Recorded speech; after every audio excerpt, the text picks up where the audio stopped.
So you have been assigned to do a annotated bibliography in APA formatting. Yay, exciting! So this paper has already been set up into proper APA formatting with the title page. This video will not show how to do that. There's other videos that will show how to do that. This is showing how to do it specifically for an annotated bibliography. So there's the title page. Yes. You can have, actually you can make the title longer. You can say annotated bibliography of medical marijuana or whatever it is, the title. But for the sake of this purpose, we'll do this. Now we go down here to the second page. Woo. So notice that again, annotated bibliography. Notice running head is not on the second page. That's just APA formatting.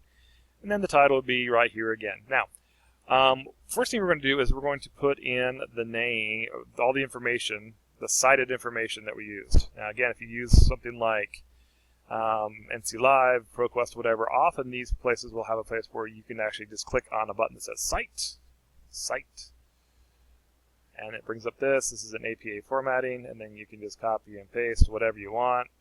In this case, we're only going to use this, just for giggles, just for whatever. Again, listen to what your teacher wants you to do, but that would be the thing with the thing. Yeah, so let's say we copy that.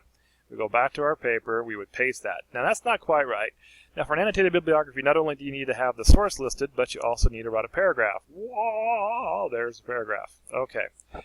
That's good, but it's not the correct APA formatting. So to make it more exciting, let's go ahead and change that. So for the source itself, that needs a hanging indent. So I'm going to highlight this whole area right here. That's, again, this is the source that we copied over from this. So if there was more information, actually let's just do that. Let's copy all this. And let's go back here and let's paste that all there. Okay, wow, what a mess. Okay, so it's several lines. So we're going to copy that whole thing. I'm going to change that to, now under indentation, special, I'm going to change that from none to hanging. Hanging. Wow. Okay. Why this looks weird, why there's a big gap here, is because this is one gigantic line. That's usually why I don't have my students do this retrieve from. I usually just have them truncated there. Anyway, that is what it is. But this is all right here. This is all the APA sourcing, just to see what it looks like. Again, we're just looking at the formatting of how to format an annotated bibliography. Okay, so that's fine. What's not fine is this paragraph. This paragraph down here needs to be indented even more. And you're like, oh my gosh, how am I going to do that? Well, here's the quick and dirty trick to do this.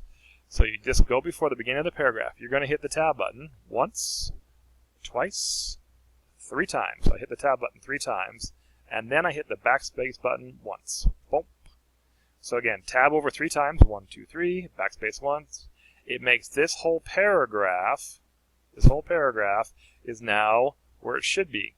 So the way it looks is you have your title centered, then you have the beginning of your source over here all the way to the left, and then any subsequent lines to the source are indented once, and then the paragraph that describes this, or as annotating or whatever, is then indented even more, so it just clarifies it. Okay, so it's very easy to see. Source, information about the source, and then it distinguishes that this is then the summary of this, as it were. Okay, so let's look at another source. Okay, so we got the one done. All right, well, let's just redo that for this one. So again, there's the source. Go here, indentation, special, hanging. Okay, that's done. Go back to the beginning of the paragraph. Tab button 3 times. 1, 2, 3. Backspace once. There, that one's done. So the way that I do it is I go ahead and I just put in all the sources and all the paragraphs, so they're all left aligned like we started with the beginning, and then I go in and do the formatting afterwards for the annotated bibliography. It's just easier if I just do that and follow those tricks. So there you go.